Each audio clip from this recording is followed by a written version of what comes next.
The next few poses will be done in a standing position. Please move slowly and at your own pace. Keep the sturdy chair nearby for balance if needed. If you find that I'm talking faster than you are moving, please take your time and do fewer repetitions. Take a nice deep inhale and exhale. Place the feet about hips width apart and grounded on the floor. Lift the toes and spread them nice and wide and feel the navel pull gently in towards the spine. Push the toes into the floor and lean forward just a little bit. Feel the muscles that keep you steady. Lean back just a little bit and feel the toes come up.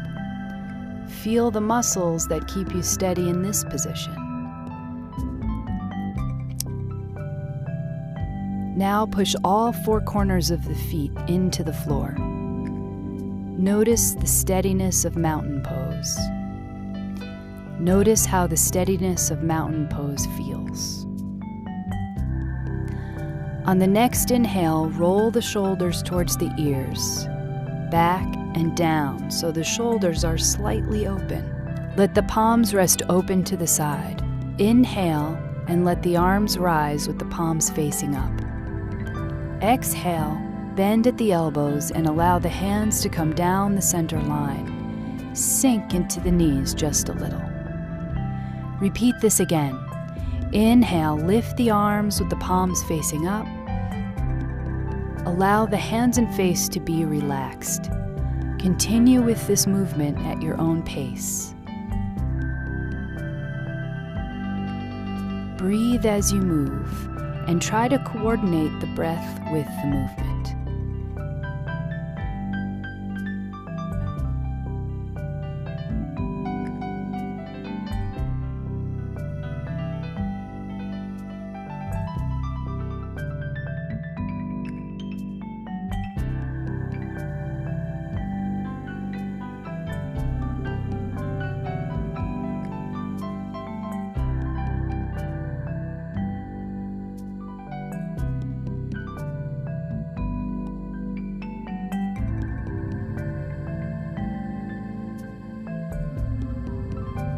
On the next breath, lift the arms back over the head.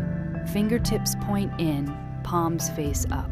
Imagine that you have candles in the palms of your hands and you do not want to spill them. Turn the fingertips so they face behind you. The palms remain up. Turn the fingertips to the side and then to the front like an offering, then out to the side walls. Breathe as you move, up to the top with the fingers facing in again, towards one another, and then forwards like an offering, then out to the side walls. Breathe as you move, up to the top with the fingers facing in again. Let's do this rotation one more time.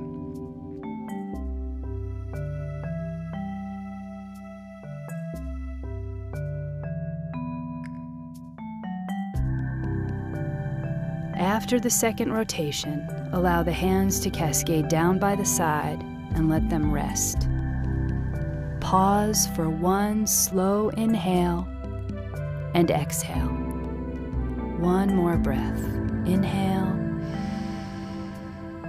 exhale.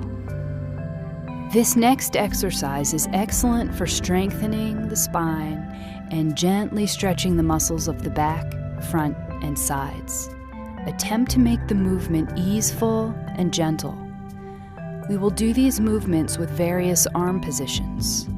The first arm position is the easiest. Please be sure to stay with the one that feels best for your body. We will demonstrate them all. Take the right hand to the waist and then the left. Roll the shoulders open. And on the exhale, lean to the right. Inhale to the center. On the exhale, lean to the left. Inhale back to the center. Roll the shoulders up, back, and down. And on the next inhale, gently pull the navel towards the spine. Pull the shoulder blades softly together. Get a small lift in the chin and feel a sense of lengthening through the front of the body. On the next exhale, begin to fold gently forward. It does not have to be all the way. Bend the knees slightly. Inhale and rise back to a standing position. Open the left arm to the side. Keep the elbow bent. Leave the right hand on the waist. Inhale. Exhale, lean slightly to the right, and then return back to the center. Bring the left hand down to the waist. Lift the right arm. Inhale. Exhale and lengthen to the left. Return to the center. Roll the shoulders open. Gently pull the navel in towards the spine. Pull the shoulder blades softly together. Get a small lift in the chin. Exhale and fold forward halfway. Inhale back to standing. Open the left arm again. Inhale, and on the exhale, lean to the right. Inhale and return back to the center. Place the left hand on the waist. Lift the right arm. Inhale. On the exhale, lean to the left. Inhale and return back to the center. Roll the shoulders open. Lengthen through the front of the body. Slightly pull the shoulder blades together. Get a small lift in the chin. Exhale and fold forward. Knees slightly bent. Inhale and return to standing in mountain pose. Pause for a moment. Inhale and exhale. For this warrior sequence, attempt to keep the movements gentle and relaxed. If you notice that you are struggling, move the feet closer together. Lower the arms or make the movements smaller. This pose is great for strengthening the legs, respiration, and opening the shoulders. Step the left foot forward just a few feet. The back foot points in at a 45-degree angle. The front knee bends and the hips face front if possible. Inhale, open the arms and bend at the elbows. On the exhale, bring the hands and elbows towards each other. Inhale, open the arms and push the heart softly forwards. Relax the shoulders. Exhale, bring the arms together. Inhale, open the arms to where you feel comfortable. Exhale, relax the arms inwards. Inhale, open and expand. Exhale, contract.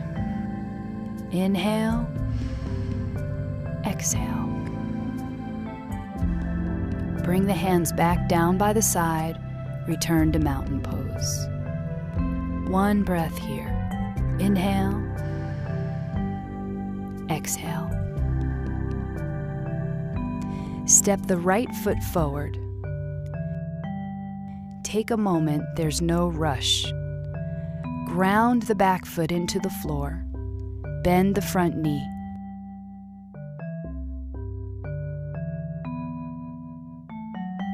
When you are ready, open the arms. Inhale.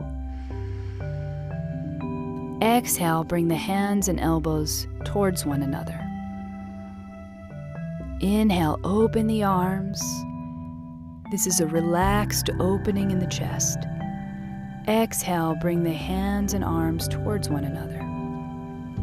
Inhale, repeat again, creating spaciousness with a full inhale. Exhale, contract and relax the arms slightly. 2 more times at your own pace. Inhale, open. Exhale, close. Let the hands rest down by the side and return back to mountain pose. Pause here for a few breaths.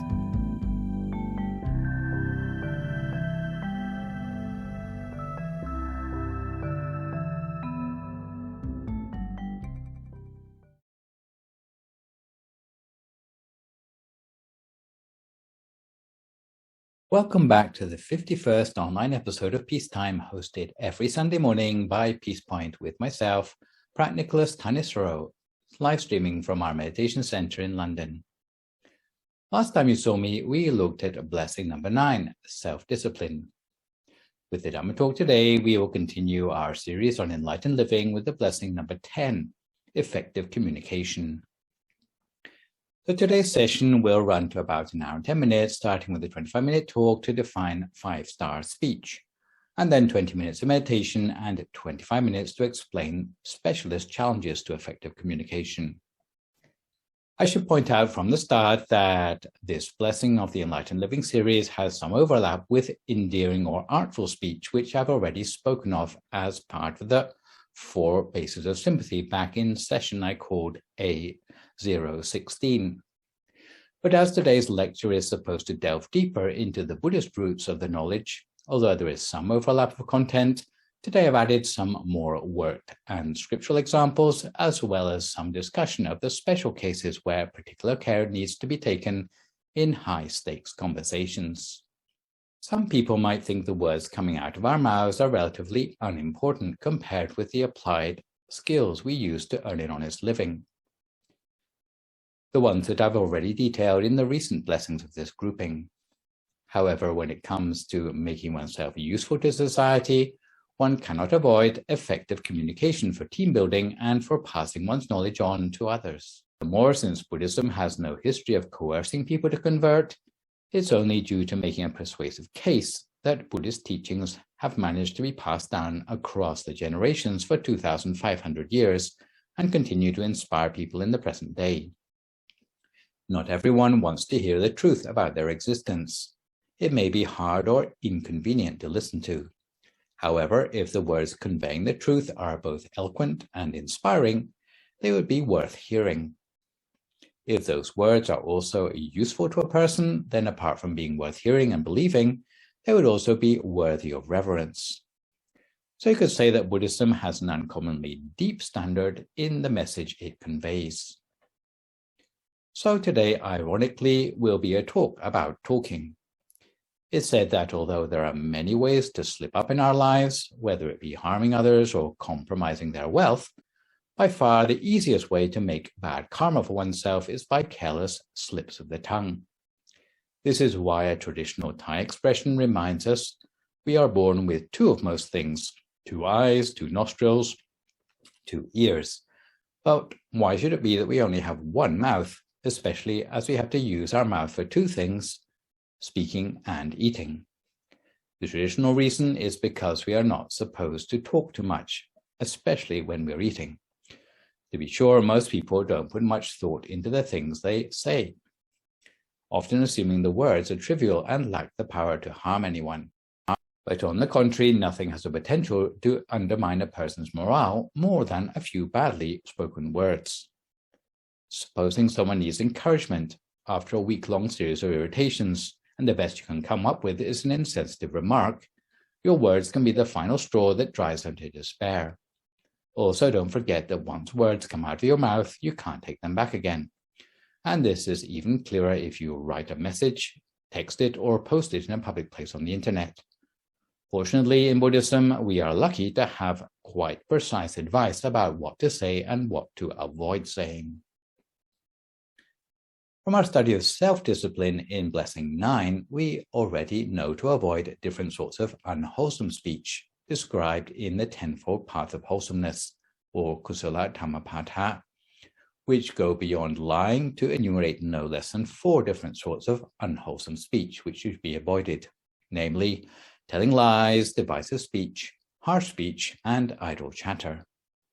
Telling lies means saying or writing words that are untrue in order to take advantage of someone else. As this subject has already been dealt with in Blessing number 9, I won't elaborate further today. Divisive speech or malicious gossip is designed to sow the seeds of mistrust between one person and another, to damage a friendship, for example. Idle chatter is speaking purposelessly just to pass the time. Harsh speech includes swearing or insulting others to the degree that it upsets them. You might think, citing the saying, "Sticks and stones may break my bones, but words will never hurt me," that Buddhists shouldn't take insults very seriously. Unfortunately, though, in the Buddhist scriptures of the Anguttara Nikaya, there are quite a long list of the negative karmic outcomes of insulting those who have already attained the stages of Buddhist sainthood, many of which are much worse than broken bones. The karma of having insulted a person of virtue will impede the foul-mouthed person's ability to attain enlightenment. Any previous mental attainments they had will be lost. Their understanding of the ultimate truth will become clouded, although they will delude themselves into thinking they have already reached enlightenment. If they are monks, they will lose the will to stay in the monkhood, and if they stay, they will commit monastic transgressions. They will be struck down by grave illness, madness, or mental distraction. Finally, they will be more likely to commit mortal blunders and will be reborn in the unfortunate realms. This is why, whether your anger is directed at a monk or not, as a rule, it's better not to be the sort of person who goes looking for fault in others. Although, as we shall see later, criticism of others out of compassion is good, but insulting people as a way to criticize others is not. Always try to look for the good in others. Although you might notice the weaknesses in others, just take a mental note, but you don't need to use them as the subject of conversation. If you're already immersed in the good side of others, even if you try to think of unwholesome things, you'll be unable to. You won't be tempted to find fault with another person to the degree it will end up as an insult match. Most people think they have good reasons for everything they do. However, when it comes to what they say, many find that they just chatter about the first thing that comes into their head. If people do have a governing principle about things they say, then usually it's just to say the things that others want to hear. The trouble with such a principle is that people will always say the easiest thing, and they'll omit to say the things that need to be said. If politicians, for example, just say the most popular thing, then the whole country will stagnate, instead of them rocking the boat to initiate change for the better. For people who speak without due consideration, the more they say, the more trouble they create, especially for loquacious people. When given enough rope to hang themselves by, they often won't need a rope at all because they can talk themselves into an early downfall. As soon as they have said all that is beneficial and necessary, but they still keep talking, the next things that come out of their mouth will be all the gossip, slander, abuse, chatter, and lies that will come back to haunt them. This is particularly the case if what a person says is being scrutinized by a lawyer or a journalist. And this is why, to minimize later problems, it's often best to keep what you have to say to a minimum. But we warned, if you refuse to speak at all, then no one will understand you, and they will put words in your mouth. This is why we all have to say something, but for our own benefit, we should clearly understand the nature of speech and the principles of effective communication, so that we can confidently select the most effective things to say while keeping the rest to ourselves. It's just like a fish which can have a long life relying on its mouth to feed. However, because of the self-same mouth and its greed for bait, it can swallow the hook which will bring its life to an end. This is why it's said that a fish will live or die because of its mouth. In the same way, if we use our mouth for effective communication, it can bring us success and prosperity in life, while not letting unwholesome speech pass our lips can prevent our downfall. There's a true historical example of a condemned man who said too much. In 1825, a new Tsar, Nicholas I, ascended to the throne of Russia. A rebellion immediately broke out, led by liberals, demanding that the country modernize its industries and civil structures to catch up with the rest of Europe. Nicholas I brutally crushed the so-called Decembrist uprising and sentenced one of its leaders, Kondraty Ryleyev, to death. On the day of his execution, Ryleyev stood on the gallows, the noose around his neck, and the trapdoor opened. But as Ryleyev dangled, the rope broke, tumbling him to the ground unharmed. At the time, such events were considered signs of providence or heavenly will, and a man saved from his execution in this way would usually be pardoned. As Ryleyev got to his feet, bruised and dirtied, but believed his neck had been saved, he called out to the crowd, "You see, in Russia, they don't know how to do anything properly, not even how to make a rope." A messenger was immediately sent to the Winter Palace with news of the failed hanging. Vexed by this disappointing turnaround, Nicholas I nevertheless began to sign the pardon. But then he asked whether Ryleyev had said anything after this miracle. The messenger informed the Tsar that the prisoner had said Russia doesn't even know how to make a rope. "In that case," said the Tsar, "let us prove the contrary," and he tore up the pardon. The next day, Ryleyev was hanged again, but this time the rope didn't break. The moral of the story is that you need to be particularly careful with sarcasm. The momentary satisfaction you gain with biting words will later be outweighed by the fallout that comes back to haunt you. So now we've looked at all the things that we should avoid saying, it's time to start looking at some of the things that are worth saying. In other words, effective communication. Effective communication means speech or its written equivalents that has been carefully weighed up in the mind before it's allowed to pass our lips. It is not only speech that is better than nothing, it is speech that has passed strict criteria. It must be good from every viewpoint, so good that it is beyond reproach. The reason we need to be careful with our speech is that, however good our intentions, if we say something in the wrong way, we can still upset the listener who cannot discern our intentions. All they can pick up is the words by which we express those intentions. In any message a person communicates, we can differentiate three major components: intention, chosen words, and the occasion. By intention behind the words, the important thing is whether the intentions behind what someone's saying are based on greed, hatred, or delusion. Any such motives betray an unwholesome ulterior motive. Good speech, by contrast, must come from a place of compassion. The second component is the sort of words chosen, whether they are true or untrue, whether they are polite or rude, and whether they are useful or superfluous. This is why you can classify the spoken word with the criterion that the word should be true, polite, and useful. Lastly, consideration needs to be given to the occasion chosen to say the words. An effective message would need to be at the appropriate time and place that it needs to be heard. So applying these components of speech to effective communication, we find that there are 5 tick boxes for wholesome speech. If speech is truly good, it must tick all 5 boxes.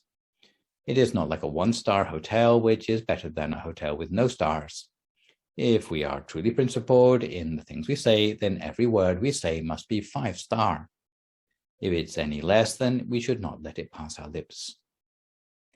Firstly, effective communication must always be based on the intention of compassion. If the intention behind our speech is not compassion for the hearer, then those words are better left unsaid. Think, for example, the sort of things you say when you're angry with someone, and you will see that if you're angry, it's better to bite your lip. Secondly, in terms of the sort of words spoken, effective communication must always be true. Suppose you want to motivate someone to do something good in their life, but you have to flatter them or tell them white lies to do it. Then it's no longer effective speech.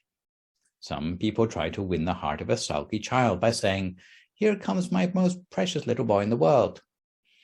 This could not yet be counted as effective speech, since it is no more than words to fool children. Same thing even goes for telling white lies to fool people into doing beneficial things, or the meaningless words exchanged between people in love. In this connection, I'm not sure whether telling people everything is fine when they're dying of cancer to make them feel better, or preventing a stampede by telling passengers we are passing through air turbulence when the plane is taking a fatal nosedive, would be considered effective speech. Thirdly, in terms of the sort of words spoken, effective communication must always be polite. Marketplace banter would normally be considered beneath a person working on themselves through the 38 blessings, though I'll talk about some of the exceptions where a more direct message is necessary after our meditation today. A fourth criterion in terms of the sort of words spoken is that effective communication must always be useful to the hearer. It should not be something said just to fill embarrassing gaps in the conversation. Anything said ought to leave the minds of both speaker and listener feeling uplifted, both for this lifetime and for the next. And this is why moaning on a subject of shared concern, passing on celebrity gossip, or repeating something the listener has already heard 100 times already would not be considered beneficial speech.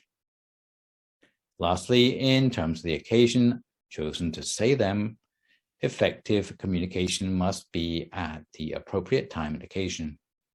Even if you say the right thing, but you choose bad timing, then you cannot consider it effective speech. You might need to give a colleague some criticism, but if you do it in front of all the co-workers, it will cause that person unnecessary shame. If you need to pass bad news on to your line manager, you'd better consider what mood they're in when you deliver it, otherwise they might shoot the messenger. To come back to the example of what we ought to be saying to, let's say, our children, if we're going to avoid telling white lies, we need to consider the praise that makes for a more sustainable motivational boost for the children.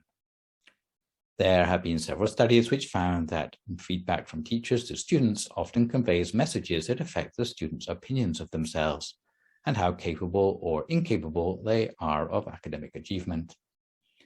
Certain types of praise can do more harm than good to a child's independence, learning drive, self-confidence, and resilience. Stanford University researchers identified 2 core mindsets people have about themselves which will affect how they approach challenges. Firstly, there is the fixed mindset, which is the belief that one's abilities are carved in stone and predetermined at birth. The second possibility is the growth mindset, which is the belief that one's skills and qualities can be cultivated through effort and perseverance. People with a fixed mindset tend to ignore feedback, give up easily, and measure success by comparing themselves to others. By contrast, those with a growth mindset are more likely to embrace challenges and compare themselves now with how they used to be. By praising the process, for example, saying, "I love how you were very thoughtful about the colors you chose," and not the outcome, for example, saying, "The colors in your drawing are so beautiful, you've got a good eye." So process, not outcome, is what helps children develop a growth mindset. Similarly, when parents praise the outcome, it holds kids back from developing resilience, confidence, and a desire to learn new things. The goal is to support your children's learning strategies and to show them how those strategies can lead to success. Imagine 2 kids on a track team. The first kid is a passionate runner, while the second is less athletic. The kid who loves running exerts minimal effort in practice and still wins first place at almost every track meet. The second kid, by contrast, pushes themselves but is discouraged by the fact that they haven't had a win. To praise the process, the parent of the natural runner should acknowledge their skill without providing excessive celebration or praise. This will help them to feel supported without suggesting that their innate ability is the primary factor in determining their success. The parents of the less athletic child should praise them for their hard work and perseverance. This helps them maintain their self-esteem and stay motivated to succeed. To further support a child's development of a growth mindset, you also need to move your sole focus away from their accomplishments and steer them the same level of attention towards their imperfections. Encourage the child to recognize, accept, and overcome their weaknesses. This way, the child can come to understand that abilities and skills are not limited, and that they can be cultivated, and that doing so can be a fruitful and wonderful experience. Children who value learning and effort will find it easier to sustain a commitment to their goals. They will not be afraid to work hard, and they will not be fazed by setbacks when they come across these when working on meaningful tasks. So proper process-based praise will therefore serve them better in life.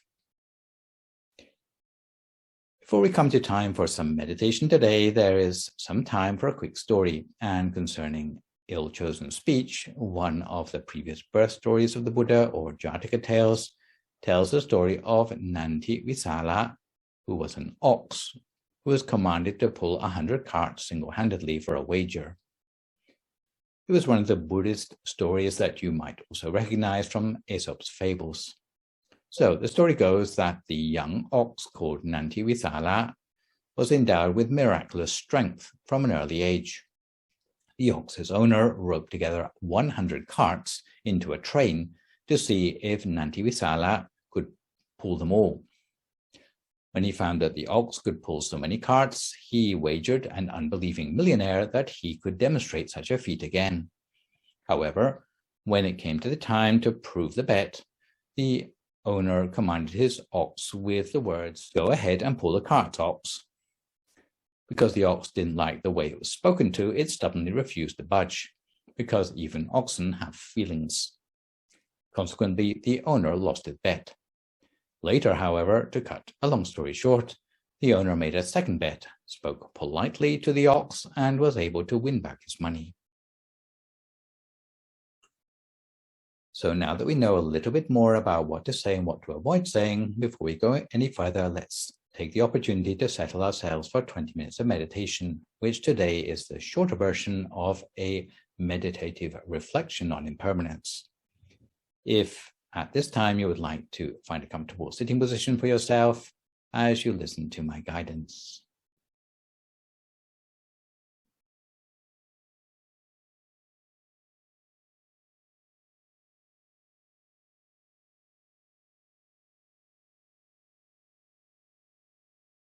So to start off with, we allow our eyes to close very gently for meditation.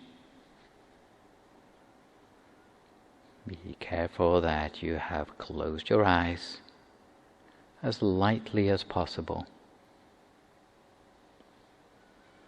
with your upper and lower eyelashes touching only very gently together. If you can get closing your eyes right, then the rest of the meditation will be easy. If you close your eyes gently, the muscles of your face will become soft, and all the rest of the muscles in your body will become relaxed in the same way.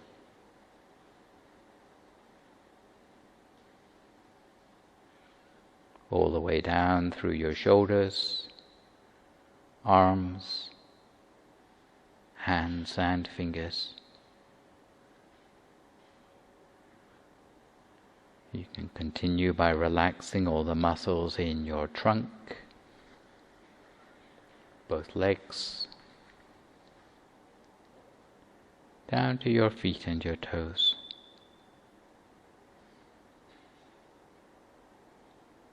All this follows from closing your eyes in the correct way. So don't overlook the importance of this, even though you hear the same advice every time there's a guided meditation. So there's nothing holding you back from the attainment of inner peace within yourself. And we might reflect that our time in this world is fairly limited. Our life can come to an end without any warning at any moment. And if we hope to achieve success in our meditation within our own lifespan, and it's better to make sure we've understood the technique as well as possible, to be able to make some sort of breakthrough in our meditation in our remaining time.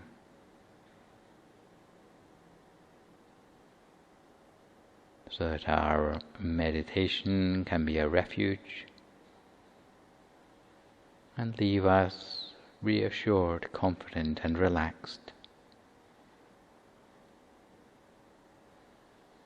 So we make sure that our state of mind is light and relaxed, putting aside any worries or concerns, anything superfluous to our practice. Any thoughts from the past or any plans for the future, remaining as far as possible in the present moment, with our mind on the task in hand.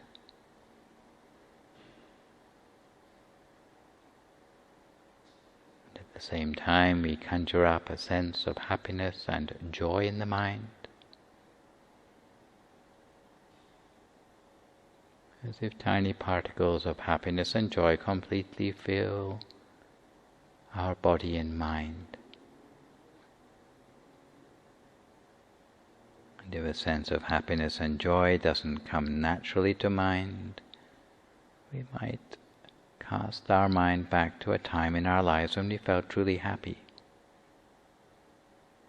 reconnecting with that feeling rather than the particular circumstances, and allowing that sensation to grow and spread within ourselves until we feel fully relaxed both in body and in mind. And from there we bring our attention gently to the center of our body. We give ourselves a feeling at the center of our body that there is a bright, clear sphere of light shining, as bright and clear as a diamond or a mirror, or like a drop of water, like a crystal ball inside us. And we keep our attention on this bright inner object as continuously as we can for as long as we can, lightly and gently. If you need to, you can make use of the sound of the mantra to keep your mind free of thought, hearing the sound of the words Samma Arahang, Samma Arahang, Samma Arahang, for as long as it's useful to keep your attention on track, continuously at the center of the body. So you have two things in your mind in effect: the inner object and the sound of the mantra. And two things hand in hand will keep your mind free from distraction, because any distractions will only hinder our access to inner experience. Any obstacles will weigh us down in body and mind, causing our mind to feel blocked or unwieldy, narrow, claustrophobic, or unable to enlarge. So the only way to gain levity of both body and mind is to relocate our attention within the space of the body. And if you notice the teachings of the Buddha, where he advocated letting go of our attachments to everything, whether it be animate or inanimate objects, to let go of any grasping, because these fetters are of no benefit to us. They cause us to feel weighed down in body and in mind. They blot out the inner source of brightness. They may cause us to lead our lives unskillfully. So we might remind ourselves of this teaching on non-attachment, whether we start with ourselves and work our way gradually outwards, or we start on the outside and make our way gradually inwards. We can look at our own bodies, our hair, skin, teeth, fingernails, toenails, and the way they deteriorate, in spite of our best efforts with cosmetics. It means that they are of a nature to disintegrate. It applies to our bodies, our clothes, even the jewelry we wear is of the same nature, because they all have a limited lifespan. As we reflect from the inside out, to our furniture, our homes, all have limited lifespan. The cars we drive, our investments, land and assets are all temporary. Even our neighborhood, the roads that connect them, municipality, county, country, and even the globe and universe itself are eventually going to deteriorate. So we must let go of our attachment to any of these things. Pinning our happiness on any of these things is of no use to us. It imprisons the mind by hitching it to things that are without ultimate meaning. We can live out our whole lives without coming to an end of material attachments to worry about. If we think of those things which are external to ourselves, they just weigh us down both in body and in mind, and they blot out the inner source of brightness. They impede us from attaining inner experience or an inner refuge. If we reflect on these truths momentarily, each time before we meditate, and it only takes a minute, that all conditioned things are impermanent, even our own body, and of a nature to deteriorate, then we'll be able to let go more easily. If our mind lets go of attachment to the things outside ourselves, no matter whether they come to us via our eyes, ears, nose, taste buds or touch, any of the five senses, then our mind will return within the space of our body and come more easily to a standstill at the center of the body. If the mind comes to a standstill within, then inner illumination will arise. The opportunity for us to make the inner journey of the mind will dawn for us. Our mind will feel as if it's broken free of all forms of unwholesomeness and harm previously present in our lives. The mind will become increasingly subtle and refined. The deeper the mind reaches, the purer it will become. It will become so pure that we can see the purity of our own mind as a crystal sphere within us. And it's a purity that goes beyond a mere subjective feeling, but it will allow us to access a form of inner vision known as insight. An inner sphere that is the culmination of perception, memory, thought and cognition. Something that's more than just our imagination, but a real phenomenon which increases the whole sense of well-being within ourselves. And sometimes we have to be careful,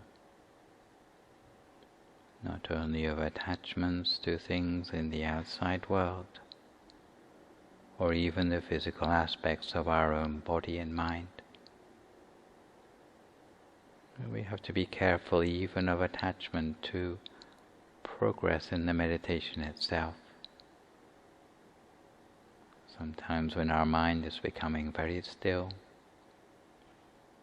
when we have nothing new to keep the mind's interest, there's a temptation to try to see something more.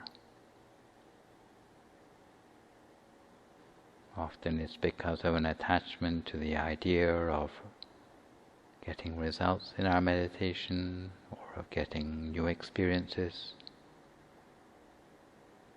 And we justify our enthusiasm by thinking that it must lead our meditation in the correct direction. But really, this sort of enthusiasm is only really appropriate to get us to sit for meditation in the first place. But while we are actually sitting for meditation, we really just need to let the mind be. We need to stop grasping after any possibility of results or progress that we anticipate. Everyone wants to make a breakthrough in their meditation, but sometimes we can go about it in the wrong way. Therefore we have to stop by just letting the mind be. Even if there's nothing new for us to see, we must observe without interfering. It doesn't mean we're getting no benefit from the meditation, because every time we meditate we collect up happiness little by little, and the mind will gradually be purified and clarified, and our ability to meditate will gradually accumulate, just like termites bringing grains of sand until they've built a huge termite mound, or like watering a tree at its roots. The tree grows a little each day. We're never able to tell just how many inches it's grown in a day, but after some time it starts to bear fruit. Meditation is similar. All we need to do is close our eyes, relax our body, bring our mind softly to a standstill inside, without worrying about the results the meditation will yield. You shouldn't be discontented with yourself, thinking that inside ought to be brighter than it seems to be. We should just observe without interfering until the mind reaches a point of equilibrium, whereby it can be attracted towards enlightenment. Later, when we become more adept in recognizing and guiding our states of mind, we can bring the mind to that equilibrium intentionally. But at this stage in our meditation, we've not yet reached that point. We need to adjust our approach. It doesn't mean we're never going to reach the point of mastery, but for now, we need to remain mindful of all the advice we've heard on approaching our meditation. Otherwise, when we get to the good bits in our meditation, all the advice goes out of the window and we can't stop ourselves applying the wrong sort of effort. If in doubt, we just reset our efforts, make a new start, pretend we are new to meditation like a child or using our beginner's mind. In the meantime, we don't deny or resist whatever inner experiences arise in the meditation. We should just be content with whatever arises, being friendly to whatever comes up, even if it's darkness or even if it's nothing new. And for as long as we enjoy our experience of meditation, our inner experiences will sort themselves out. It'll be a majestic transformation inside that no money could buy. A transformation that is beyond compare. An experience that comes together with subtle joy and happiness, and which inspires us to extend compassion towards all living beings without exception, We train the mind to rest at a standstill in brightness and clarity at the center of ourselves. Whatever there is to observe on the inside, be it darkness, light, images or otherwise, we observe without interfering, continuously, without entertaining any thoughts in the mind. As a meditator, it's not our job to analyze what we see or to run a mental commentary. So we train ourselves in this way, both when meditating or even as we get up to do other things in our lives, whether standing, walking, sitting or lying down, whether eating, speaking or exercising, until having our mind at the center becomes second nature. We already have all the knowledge we need to succeed in meditation. Whoever you are, inner experience awaits you within. So it's not a question of whether the breakthrough will come to us, it's just a matter of time and consistency in our practice. We adapt our practice to continue alongside whatever life may throw at us, like a point of stillness in the eye of the storm, or an oasis in the desert, attracting abundance into our lives on all possible levels. So we continue to focus our mind gently at the center of our body, letting go of anything else that's not relevant to our practice. Lightly, gently and continuously, maintaining our mind with the inner object, whether it be something we see or something we feel, at the center of ourselves. Each to our own practice for a few more moments now in silence until we come to the appropriate time.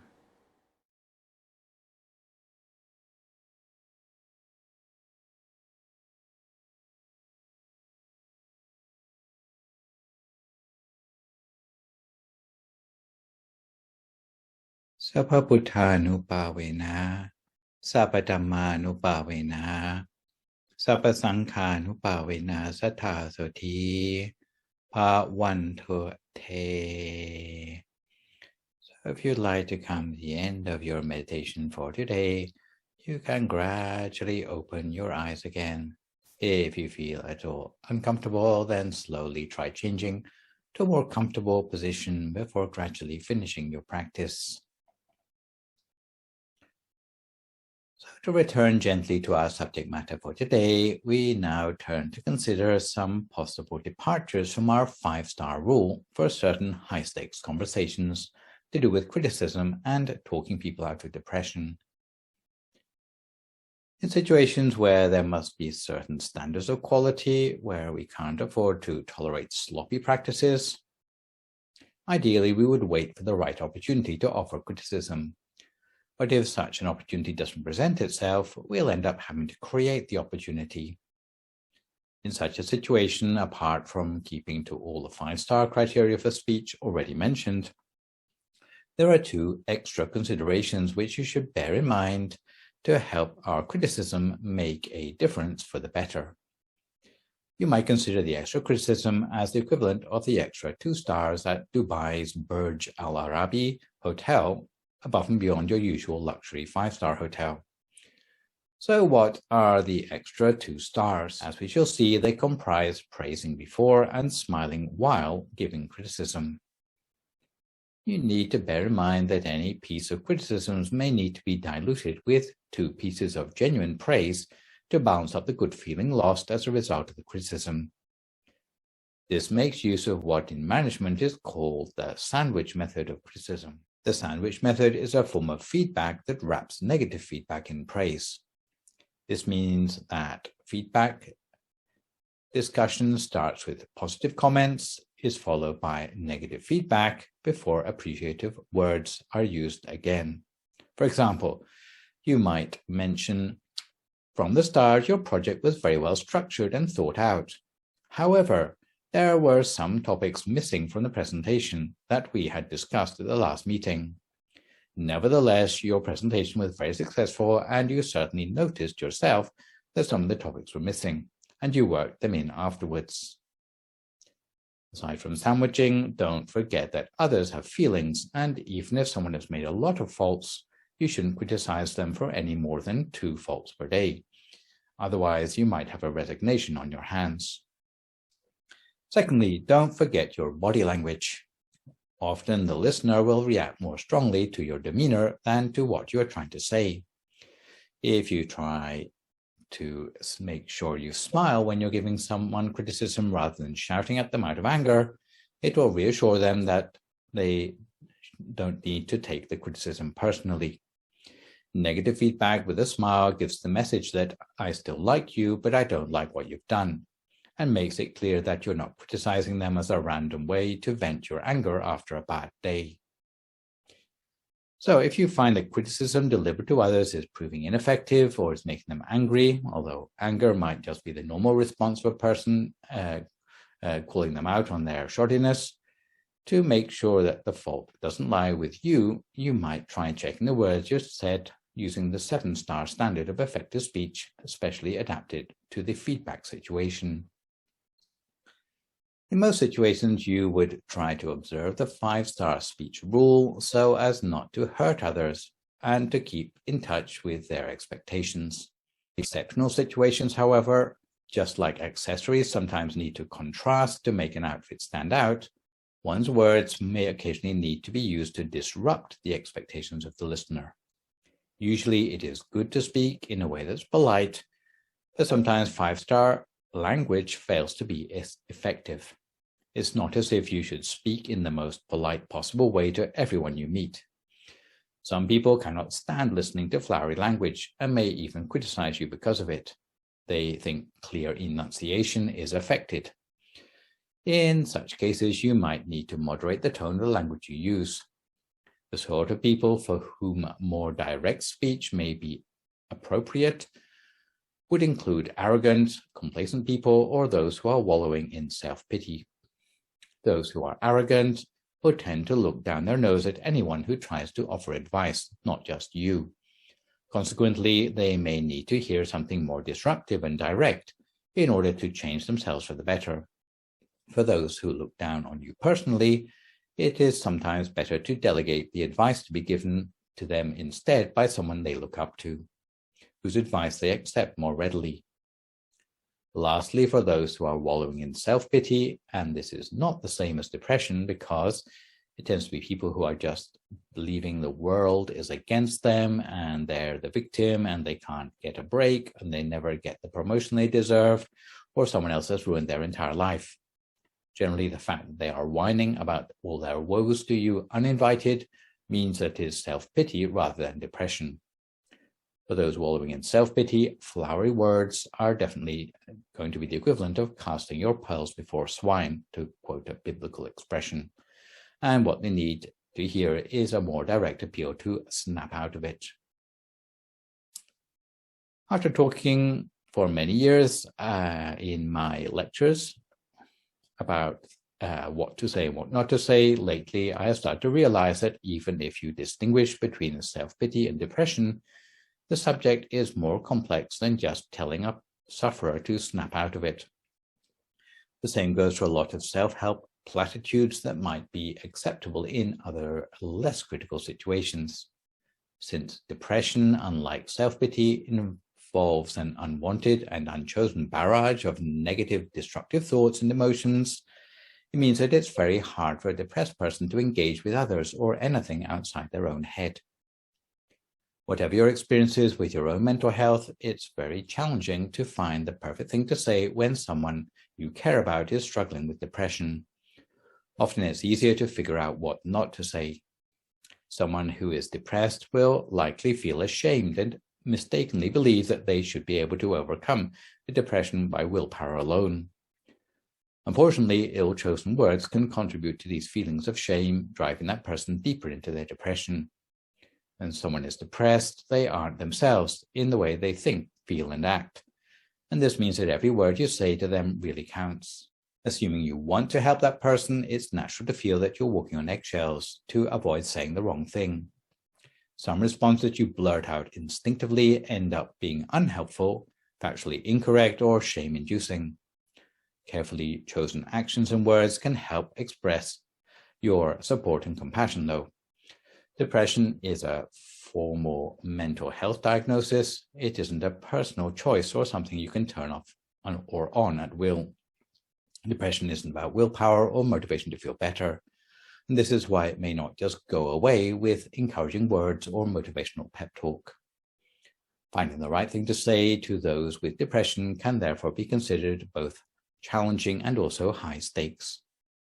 So to start with, there are some things that you should not say to a depressed person. Saying, "You always seem happy, you don't seem depressed," is problematic because depression doesn't always look a certain way. It manifests differently from person to person. When you say something that conveys disbelief in the other person's evaluation of themselves, you could inadvertently trigger them to start thinking, well, if I don't look depressed, then maybe I'm not really struggling, or am I overreacting, or am I a crazy person? Especially when there is such a stigma attached to mental illness, those feelings of doubt will make them even more reluctant to seek treatment. Similarly, saying happiness is a choice or it's all in your head, exactly the sort of motivational advice which you can probably find all over Tumblr or its modern day equivalents, is problematic because people don't choose to be depressed. It's not okay to blame a person's disorder on the victim. Someone going through depression will not feel that they can simply snap out of it. You wouldn't tell a person to snap out of depression any more than you'd tell a person to snap out of diabetes, cancer, or a broken leg. Implying that depression is just a passing phase with platitudes like "just let it go" or "time heals all wounds" would be classified as toxic positivity. Such comments will only serve to exacerbate the feelings of guilt and shame they are already commenting on a day-to-day basis. You might think there is nothing wrong with saying "stay strong" or "things will get better." However, if this is all you say, the listener will wonder if you really took them seriously at all. Saying "everyone gets a little down sometimes" is problematic because it normalizes depression to the point of dilution. So while there may be some truth in this observation, it also tends to dismiss their feelings. If someone is constantly told that the way they're feeling is normal, they're much less likely to seek the treatment they need. Although it's worth commenting that someone's depression is nothing to be ashamed of, but making them feel like they're overreacting may make the situation worse. Saying "you're acting selfish" is problematic because a person dealing with clinical depression is likely to have a hard time keeping up with their own personal life. It's not because they are selfish, it's because they're not well. They may not have the capacity to be or do everything that someone else wants from them. People with depression may be aware that they're not acting as usual or that it's difficult for them to socialize or complete some tasks, but this isn't out of choice. Generally, they're already doing the best they can with the resources that they have at hand. Saying, "but look at how great your life is," or "it can't be that bad," or "it could be worse," or "you think that you have it bad," is problematic because any comparisons don't help a depressed person. Any comparison serves to dismiss someone's daily life experiences and makes them question whether they deserve to feel depressed, which is a faulty way of thinking about mental health.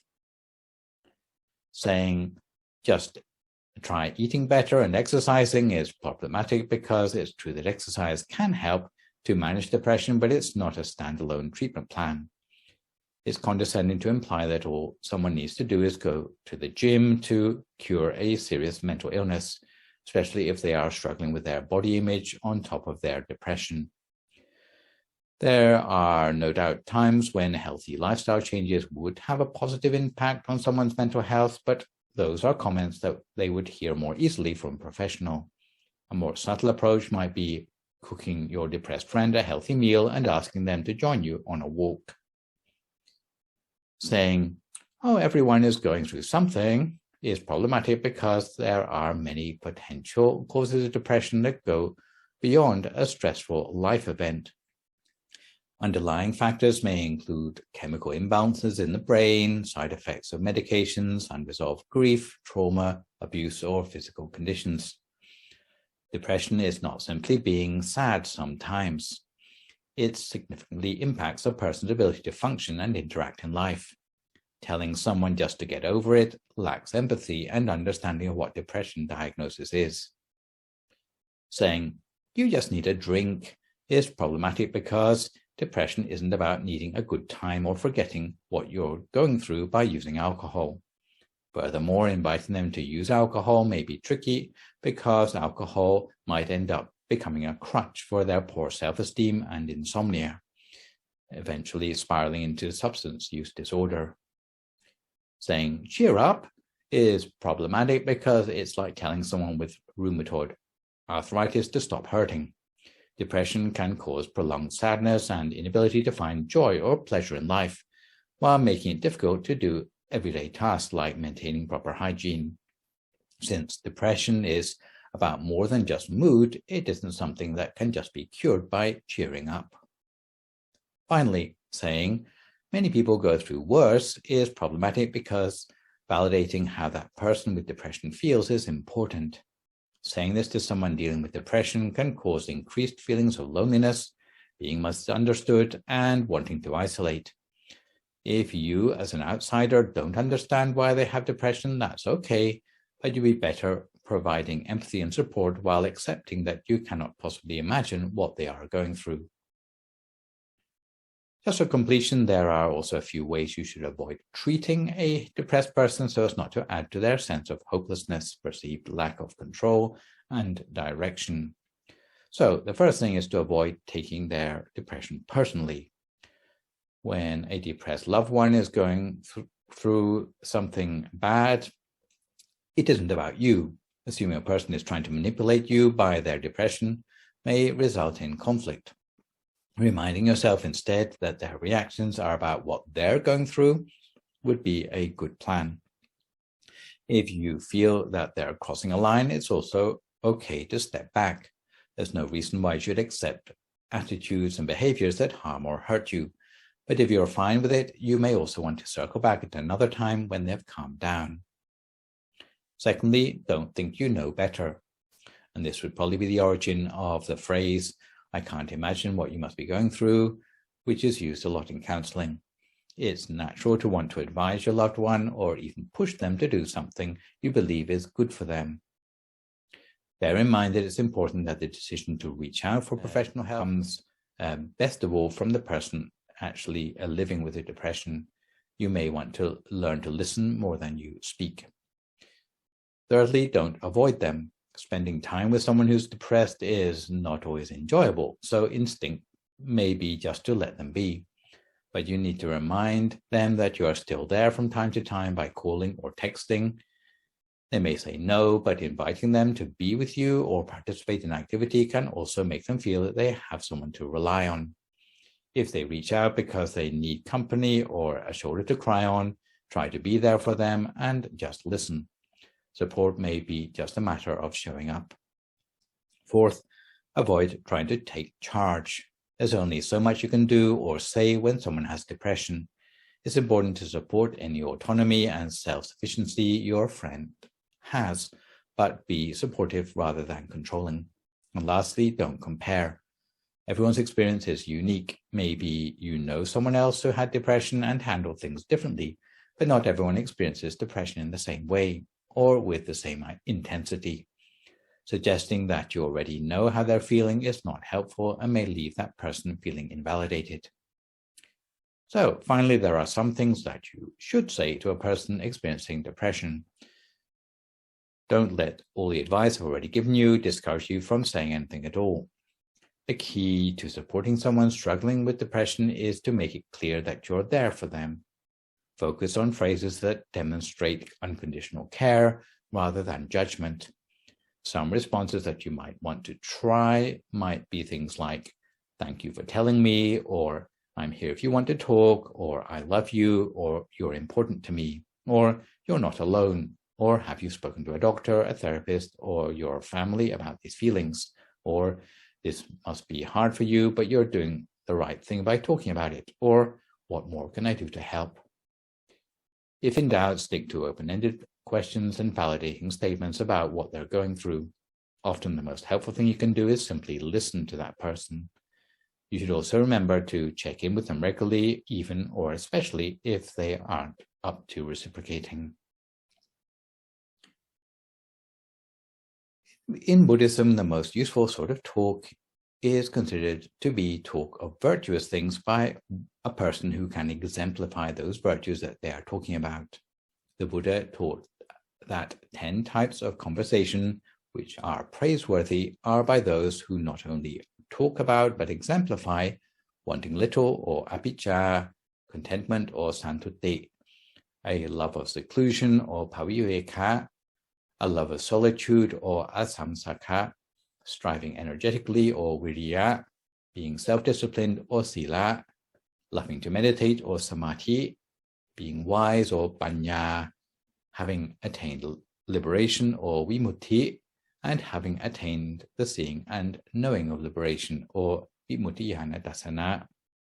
In other words, Buddhism advocates the talk of virtues where that person walks the talk.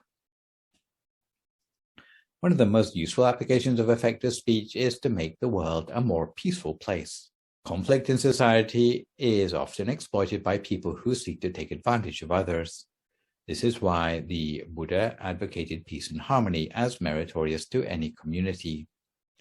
According to the Buddha, anyone who is delegated to encourage harmony between communities needs to have 8 characteristics. And even if you're not a national ambassador, I'm sure you'll find the list useful, even for brokering harmony between families or communities. Firstly, you need to be able to listen to others' opinions rather than denying others any different point of view. Some people like to hear only the sound of their own voice and don't let anyone else get a word in edgeways. Of course, they can never find anyone to listen to them as a consequence. This means that before you become a good speaker, you need, first of all, to train yourself to listen to other people. Whether what another person is saying is right or wrong, at the very least, you need to give them the chance to say what they have to say in order to know what their grievances are. Secondly, when you do come to speak, you must be able to capture and hold your listener's attention. So although listening is good, as a diplomat, you need to do more than just be a good listener. When it comes to your turn to speak, then you should make sure that you have the listener's full attention. You should avoid speaking in a way that irritates the listener so much that they forget what you're actually saying. Thirdly, you need to know how to set the boundaries for what you have to say to the minimum. Being long-winded is never an advantage, so the objective of what you are saying needs to be clear. Rambling speeches are a recipe for political negotiations that never reach a conclusion. Fourthly, you need to be able to remember what you have to say. If you lose your train of thought halfway through a sentence, then it will leave listeners hanging and unconvinced by any argument that you were trying to make. Fifth, you need to understand the detail of everything you have to say. You need to be familiar enough with the issues that you're talking about to answer any questions your listeners may have. Sixth, you need to have the ability to make sure others understand what you have to say. To be effective in diplomatic speaking, you need to be able to make complex issues simple to understand, especially if the listener can't follow your argument. Seventh, you need to focus only on the necessary parts of your argument while cutting out the rest. And lastly, you need to avoid any tendency you may have to start arguments. So whether it is Liz Truss or Antony Blinken, make sure you don't send anyone with a short temper as your ambassador unless you're planning to start a war. Finally, in the Julavagga of the Vinaya, the Buddha advised that a person who can truly be called an ambassador is one who can, even in the company of the harsh-spoken, can remain unscathed and unruffled, makes no mistake in the use of their words, doesn't conceal information, has the ability to alleviate the doubts of others, and is not angered by questioning.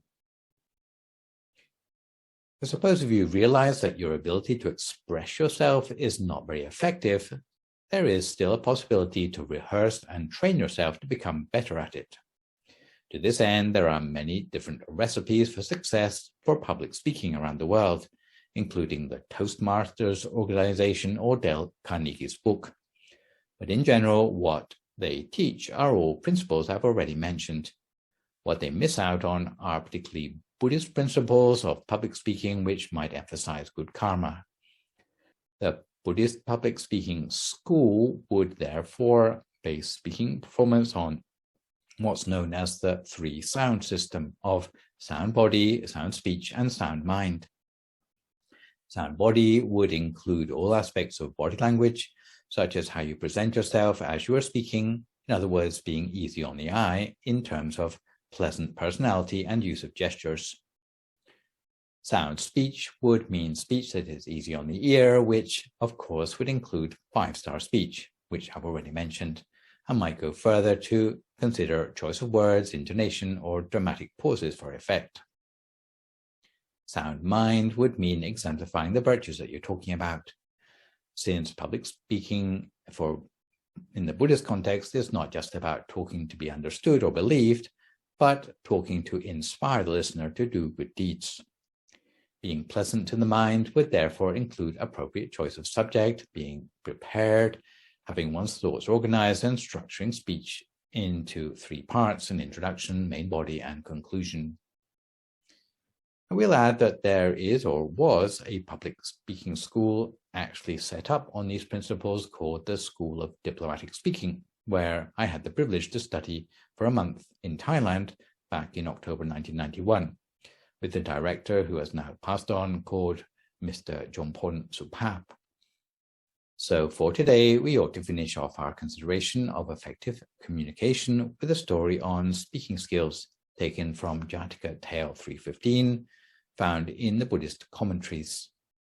It tells us that once upon a time, there were 4 sons of 4 wealthy merchants in Benares. These young men were sitting at a crossroads, and they made a bet about who had the best powers of persuasion. They decided to test out their communication skills by seeing who could persuade a butcher to give them the best cut of meat from his cart. The first son shouted out to the butcher, "Hey, my man, give me some meat." The butcher was a kindly man, but since the words were not sweet to his ears, he threw the boy some skin and bone. Everyone asked him why he gave the boy only skin and bone, and he replied, "The skin and bone are tough and have no taste, just like the words of the one who had requested them." Then came the second son, and he called out to the butcher, "Elder brother, please give me some of your meat to eat." Because the second son had had the respect to call him elder brother, the butcher cut off a choice joint of meat and gave it to him. When it came to the third son's turn, he said, "Oh, my father, please give me some of your meat to eat." Because the third son had had the respect to call him his father, he cut out a savory piece of meat to give to him. Finally, it came to the turn of the fourth son, who happened to be the Buddha-to-be. This young man referred to the butcher as "my friend." When the butcher heard his words, this appellation felt just right to him because he and the young man were so close in age. The young man's words seemed the most sincere of the 4. The third man had called him father, but he felt it too obviously like flattery. So hearing the word friend, the butcher decided to give the whole of his cart to the fourth son. The fourth son didn't just say the word friend, but treated the butcher like a friend by taking him to the young man's house. The young man explained, "Since you have been so generous to me, then I should also treat you the same. Come and live in my house if you like. I have a reasonable amount of wealth to my name. Therefore, if any of your extended family are in distress, just tell me and I will help them too." It turned out that the young man was able to settle a few of the butcher's unpaid debts, and he and the butcher stayed friends for the rest of their lives. So this is a little illustration of the bonds of friendship that could be forged if we are able to avoid being harsh or patronizing in our speech, but instead making the words true by putting them into practice. So to conclude, we need to be very careful in our choice of what to say. because choice of words can build or destroy the listener's morale. Truly effective communication in most situations requires 5-star speech. When it comes to criticizing others, this may need to be upgraded to 7-star speech. And if you're talking to someone who seems to be depressed, you may need to take even more care than that. Also, don't forget that a good speaker must also know when to stop talking and listen instead, since, as I mentioned with the virtues of a good ambassador, it's not just knowing the right things to say, we must also know when to keep our mouth shut. Ironically, often knowing the things better left unsaid are more important for an effective speaker than what they actually say. So we come to the time in our live stream when we open up to questions sent in by viewers in advance. So today the question comes from Teresa of Los Angeles, who you will remember from previous live streams sent in questions about assisted suicide and about the difference between Buddhists and Arahants. Here comes her new question. Why are the merits accumulated on a full moon day more powerful than usual? I sort of remember you explaining this before in one of our classes, which you gave in Azusa, but I would like to hear the answer again so that I can share it with my other Dharma friends. Hi, Teresa, and thank you again for your continuing stream of interesting questions. I am not surprised that you had trouble to find the answer to your question because it comes from one of those suttas that people like the other Thanissaro and the website Access to Insight like to omit from their database, which reminds me that sometime I should go through the pruned Tipitaka offered to us by the internet more systematically and try to unravel what's going on with this conspiracy to secularize the Buddha's teachings, one that perhaps most people don't realize about, but that's for another time. For today, however, the sutta you need to answer your question is called the Patama Raja Sutta, which you will find as the 36th teaching of the Digha Nipata of the Anguttara Nikaya. It tells us that instead of sending delegates like they do on the quarter moon and new moon days, on the full moon days, the 4 great kings of the first level of heaven go personally to the human realm and inquire whether the human beings there are observing special virtues for the full moon day. Special virtues such as behaving properly towards their parents, towards monks and ascetics, towards the elders of the family, keeping the 8 precepts, and doing meritorious deeds.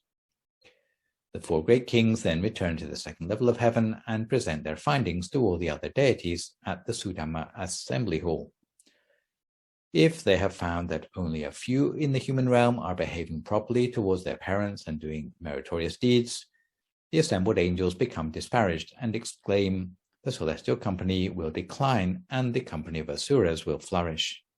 But if they have found that on the full moon day, many people are behaving properly, the assembled angels are uplifted and exclaim, indeed, the celestial company will flourish and the company of asuras will decline. To be honest, our organization's emphasis on full moon meditations is rather a fusion or crossover event to reach out to those of more spiritual rather than Buddhist inclinations. The idea is not so much to teach meditation to werewolves, but to find common ground for those attracted to things like the Theosophical organization, such as the writer Alice Ann Bailey, or the CUT, and also neo-Hindu organizations like the Art of Living. All these organizations also like full moon meditations. I might also mention that a lot of women find it relevant to celebrate the moon's tidal powers over their own reproductive cycles. In our organization, the experience in Jordan, where meditation activities have a lot of followers, but no monks are allowed in the country, the activities have had to take this full moon meditation format because they can be organized quite easily by lay people, namely a team of upasika or laywomen from our temple who run the Jordanian Thai Meditation Center. Also, although I can't find the scriptural reference, there is a Buddhist cultural belief that it is possible to dedicate merit to relatives who have fallen into the purgatories. on a full moon day because full moon in those purgatories is a holiday from the inflicting of suffering, and the denizens there can concentrate sufficiently to receive merit dedicated by human relatives. In ancient India, additionally, the full moon used to be a time when it was safe and cool at night, and the tradition would be to go to the temple to hear all-night Dhamma teachings, which was probably why both Buddhists and Hindus follow a lunar cycle for their calendar of religious festivities. But to be honest, as the Buddha says in Supupanaha Sutta, also of the Anguttara Nikaya Digha Nipata, and I translate loosely, whenever beings practice wholesomeness, that time will become auspicious, a blessing in and of itself, which means in more modern day parlance, any excuse for meditation is a good one. So this session, I have introduced you to blessing number 10 on effective communication. For my next live session online, which will, fingers crossed, be a week on Sunday morning, I'll move on to the 11th blessing on the topic of cherishing our parents, which explains how filial piety can be a pathway of blessings. For good measure, I would like to remind viewers you can email your questions about meditation or what you've heard in the lecture to the email address that you can see spelled out in the slide. And I will do my best to answer these questions on my next session. In the meantime, try to stay healthy, avoid recklessness or complacency in the face of the virus, maintain a positive mood, speak only positive words, forgive others, extend good wishes to others, and meditate daily. Hopefully, as a result of today's session, you will be a little bit more savvy now about how to use your carefully chosen words to uplift the lives of those around you. So for today, this is me, Phra Nicholas Thanissaro, signing off for now. So long, folks, and stay safe.